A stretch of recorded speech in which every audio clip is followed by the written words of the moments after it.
Hey guys, this is Poetspice and I'm here doing another design team project for the Not Too Shabby Shop. I'm using the Bee Honey Bunnies stamps, which were given to me to create my project. And then of course, I purchased the dies because I don't want to fussy cut them.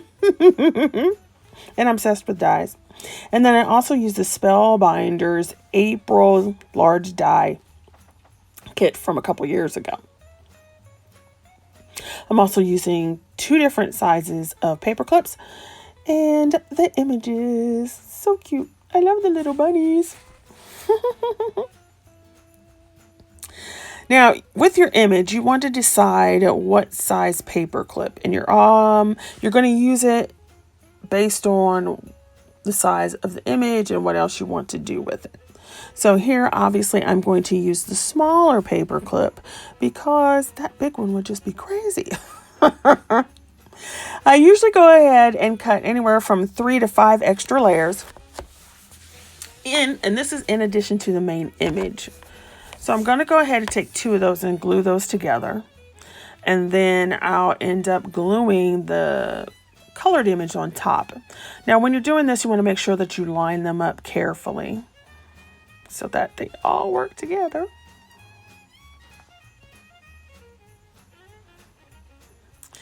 And then if you did not want to make paper clips, here would be where you could just keep adding layers of cardstock and create like chipboard embellishments. And you wouldn't even have to, use paper clips. You could just stack them up and stack them up. If this were like a set of nesting dies, you could also do the same thing to create shakers without having to use foam. So if you do not like to use foam, you can use this technique with layering dies or nesting dies, to get that same look. So here what I'm doing is basically deciding where do I want that paper clip. Do I want it to stick out so that the image is farther above, or do I want to kind of have it more so that it will be inside my page or whatever it is I'm putting a clip on. So here I decided to put my paper clip relatively high. So I'm cutting a slit. Normally I would use an X-Acto knife here, but of course I could not find my X-Acto knife, which is crazy. So this is in a 3rd layer, and I'm going to end up putting my paper clip through this.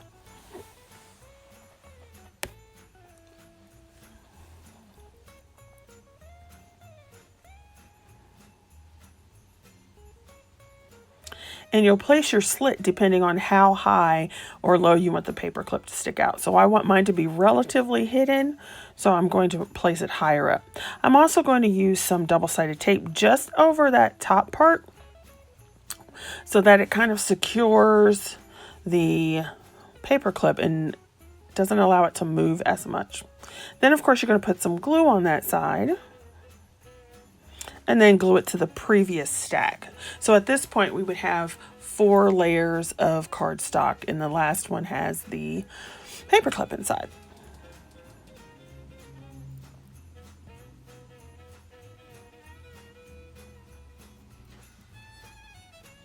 Now you do want to be careful because since you are working somewhat backwards, you have to make sure you put the glue on the proper side, because I've done this and not done that before. And then you got to rip it apart.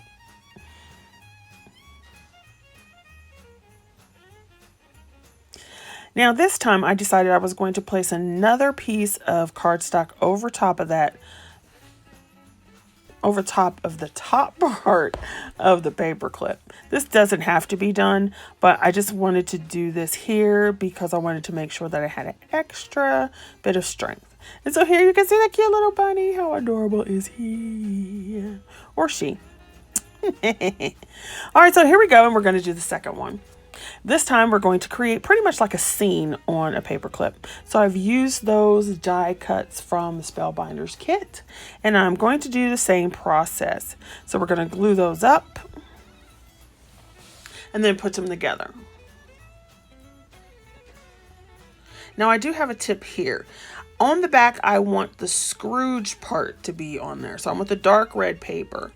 And then you have the other side. So what you have to do is you actually have to put the die on the reverse side because it's not a symmetrical die. So you have to put the die on the reverse side so that you can use the opposite side on the back. Otherwise it won't match up. So we're going to do the same process. We're going to glue all the layers together, and then we will insert a slot and put in the paper clip. So here's where I'm showing you again that you have to put that die in upside down.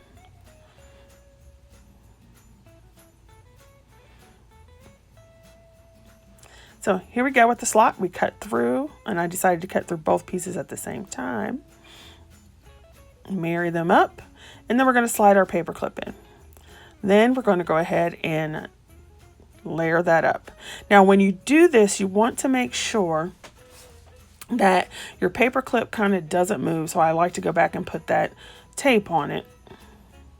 And then I'll add some glue on top of that, because we want to make sure it sticks together. And then here you can see how you can clip that on.